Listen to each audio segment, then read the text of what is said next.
let us have a look at the derivatives of inverse functions. So as a reminder, say I had a function f that changed the values of x to produce the variable y. Now if I was to get from that y and want to go back to find x, then I would have to define a new function which we'll call g, which takes me back there. So how do I find the derivative of these?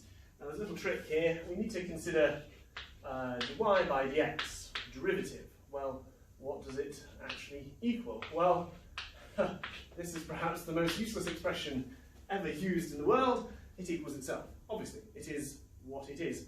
But I want you to imagine now doing one thing. I want to divide by dy by dx and show you the two things that that could actually equal. Now, dividing by dy by dx is the same as multiplying by dx by dy. And so on the left hand side, I'm going to keep it written as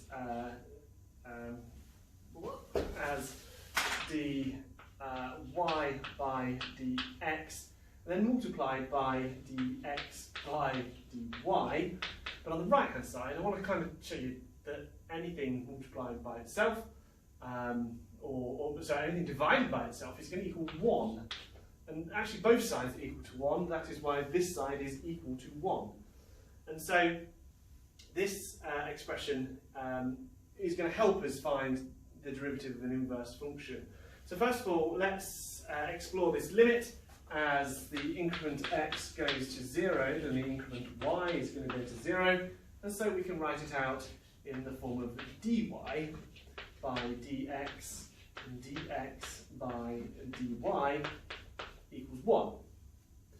And because we could define f of x as equal to dy by dx, and we could explain g prime of y as being dx by dy, then what we basically have is f prime of x, g prime of y has to equal 1. And that gives us something really powerful.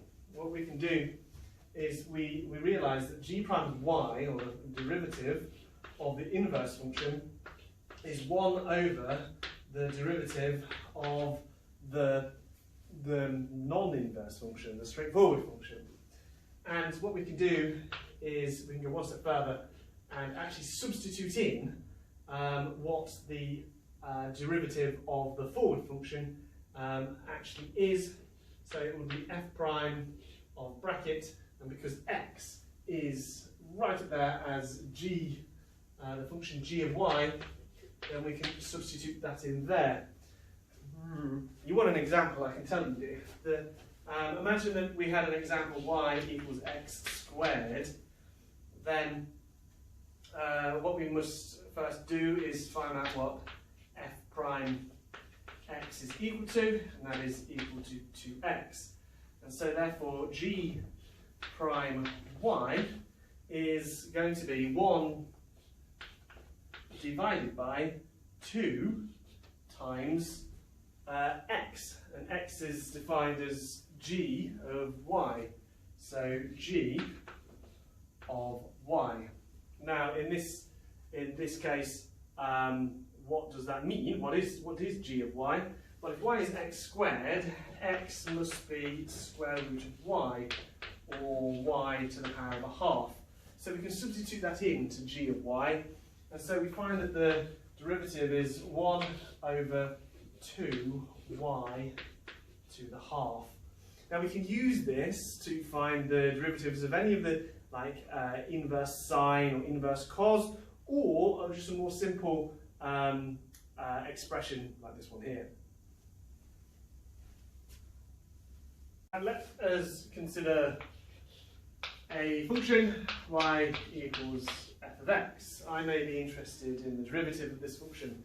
So dy by dx would be represented by f prime of x. Now if I was then interested in the in the derivative of this derivative. This is the derivative of this as a new function. So d by dx of dy by dx can actually be written as d squared y over dx squared, and that would be equal to f double prime x. And I can then do this again and again and again, and go to ever higher order derivatives and find out each time how each new derivative changes with respect to the increment dx. So this is going to be basically equal to d cubed y over dx cubed, and this is equal to f triple prime.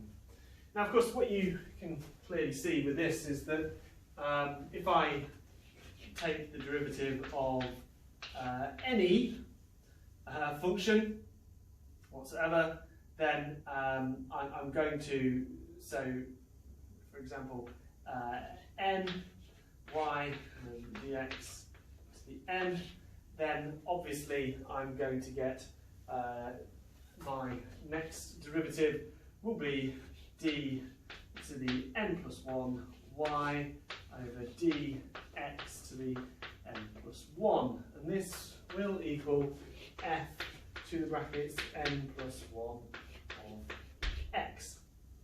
Now, why this is of use to us in physical sciences, and especially physics, is because we have the position of an object x and its relationship to higher order derivatives is one of the key things that we need to understand about motion. For example, as x changes with t, then we end up with a new quantity of velocity. As velocity changes with t, then we end up with a new quantity of acceleration. As acceleration changes with t, we get a new quantity of a jerk. And then the next, a higher order derivative of that is a snap, and the higher order derivative of that, a crackle, and the higher order derivative of that, a pop. And so all of these are just ever higher and higher order derivatives of the original position.